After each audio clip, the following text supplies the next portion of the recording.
Hey there, my name is Alex, I am the Silver Mont, and I recently got to play 6 hours of a near-launch version of Elden Ring.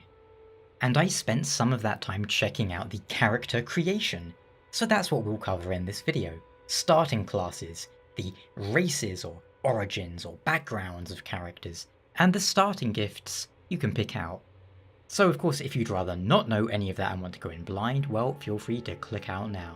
And if you have any other questions about the game, more general ones, well, I will be making a follow-up video talking more about just my impressions with the final game as well. So leave your questions down below and I will answer them in that video.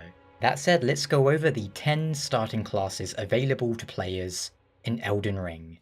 First up is the Vagabond. Starts at level 9, has 15 Vigor, 10 Mind, 11 Endurance, 14 Strength, 13 Dex, 9 Intelligence, 9 Faith, 7 Arcane. A knight exiled from their homeland to wander. A solid, armor-clad origin, who starts with a longsword, a halberd, and a solid shield. Quite a nice all-rounder where you can easily go into any sort of build you like, with good starting equipment to boot. Next up we have the Warrior, level 8, 11 Vigor, 12 Mind, 11 Endurance, 10 Strength, 16 Dex, 10 Intelligence, 8 Faith, 9 Arcane. A twin blade wielding warrior from a nomadic tribe, an origin of exceptional technique, who starts with 2 scimitars and a shield. This is your high dexterity, dual wielding starting class. Next up, the Hero. Level 7, 14 Vigor, 9 Mind, 12 Endurance, 16 Strength, 9 Dex, 7 Int, 8 Faith, 11 Arcane. A stalwart hero, at home with a battle axe, descended from a Badlands chieftain. Starts with a battle axe and a shield. This is your kind of barbarian type starting class. Next up we have the Bandit. Level 5, 10 Vigor, 11 Mind, 10 Endurance, 9 Strength, 13 Dexterity, 9 Intelligence, 8 Faith, 14 Arcane. A dangerous bandit who strikes for weak points, excels at ranged combat with bows. They start with a knife, a buckler, and a short bow.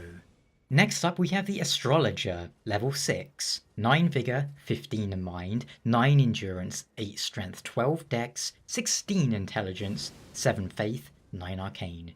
A scholar who reads fate in the stars, heir to the school of glintstone sorcery. They start with a sorcery catalyst, a dagger, and a little shield. This is of course your sorcerer equivalent, the best one if you want to focus entirely on magic. The Prophet.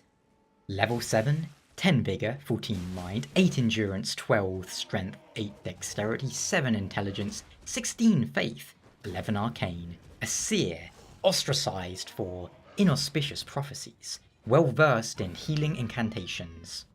And they start with a spear, a shield, and an incantation catalyst. This is your cleric equivalent. Samurai. Level 9, 12 Vigor, 11 Mind, 13 Endurance, 12 Strength, 15 Dex, 9 Intelligence, 8 Faith, 8 Arcane. A capable fighter from the distant land of reeds, handy with katana and longbows. And you will start with an Uchi-katana, a longbow, and a little shield. This was the one I played in my preview because, well, we've never really had a samurai starting class and I thought that was worth checking out. I think this one's going to be popular. You get a good range weapon, a great melee weapon, but a garbage shield which you're going to want to swap out ASAP, unless you're very comfortable with two-handing and rolling. The Prisoner. Level 9, 11 Vigor, 12 Mind, 11 Endurance, 11 Strength, 14 Dex, 14 Int, 6 Faith, 9 Arcane. A prisoner bound in an iron mask, studied in glintstone sorcery, having lived among the elite prior to sentencing. And you will start with an S-stock, a sorcery catalyst, and a buckler.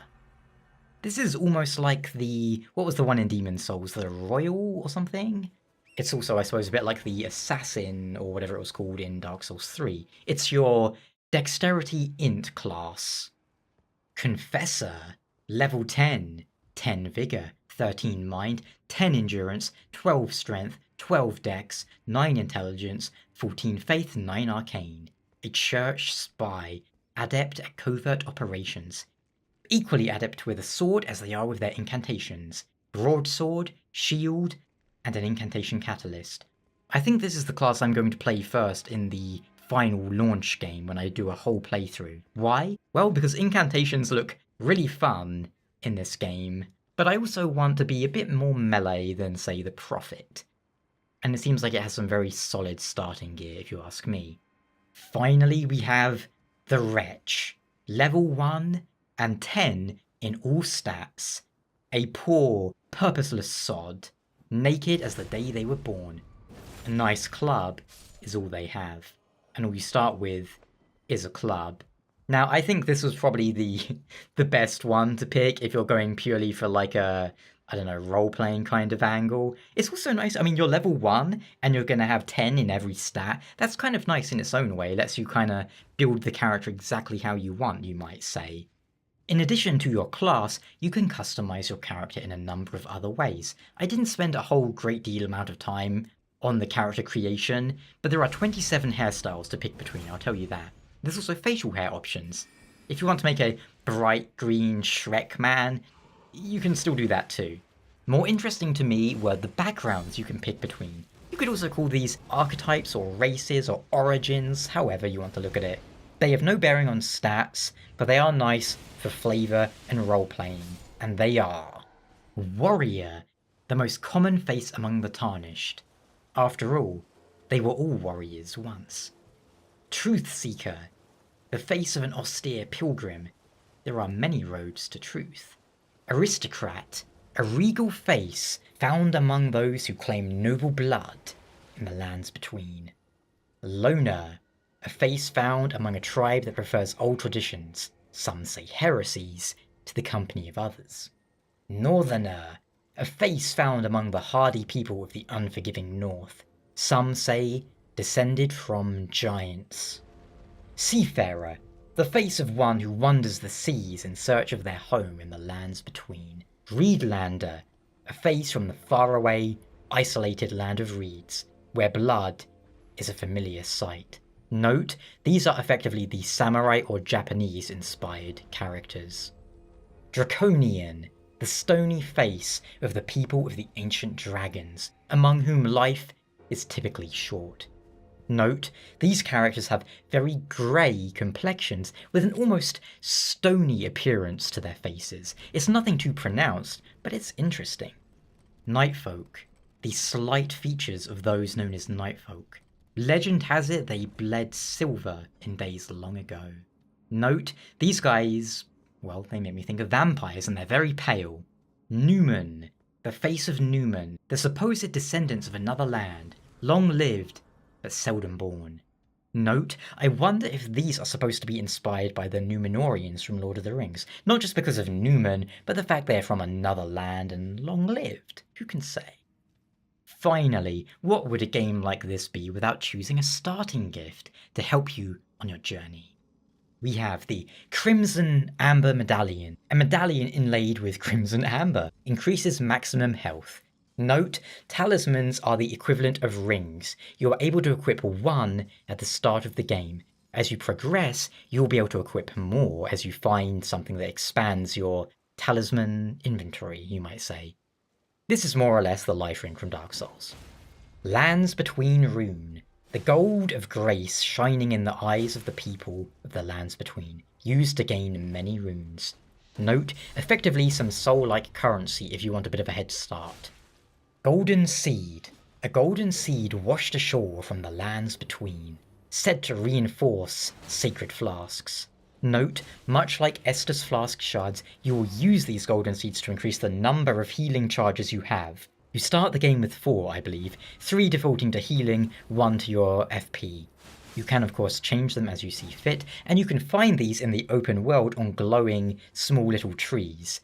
Still a good option, we'll have to see how many there are total. Fanged Imp Ashes. The ashes of small, diminutive golems. Ashes are said to hold spirits within. Note, I believe this is effectively one of these spirits you can choose to summon, so this is a permanent item. I expect you'll be able to find it somewhere in the game, but if you want to start the game with a summon, here you go. Cracked Pot. 3 strange cracked pots that somehow mend themselves, a container for certain thrown items. Stone sword key, 2 stone keys shaped like swords. Break the seal on imp statues, but can only be used once. Note, remember the Pharos lockstones from Dark Souls 2? These are almost exactly the same. You use them to unlock a special area, which might hide a shortcut or some useful items. I think this is going to be a really good option to pick, starting out with. Bewitching Branch. 5 sacred branches charged with beguiling power, said to originate from the demigod Michaela? Note, I didn't try these, but I expect they are similar to the items that cast Chameleon from other games. Boiled Prawn.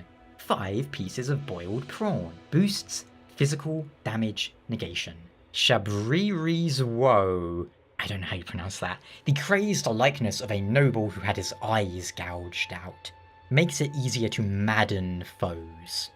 Note, another thing I didn't try out, but I'm really curious how it's going to work. I expect either it's an optional way to make the game harder, similar to some of the comparable things in Shadows Die Twice, or it's a way to make enemies more likely to attack you or make them go berserk, which could be interesting for a tank playstyle.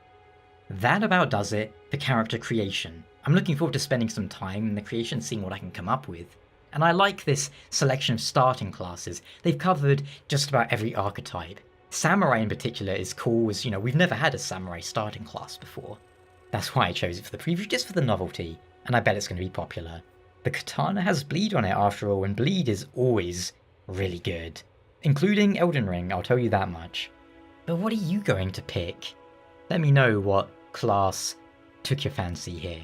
And again, if you have any general questions about the game, ask them here, and I will cover them in my next video coming pretty soon. Keep in mind I had 6 hours with the game, so I wasn't able to beat the game and see every boss, but I ran around and I saw a lot. Probably most of the external world map. I tried to run a perimeter around the whole thing. Until then, take care and have fun.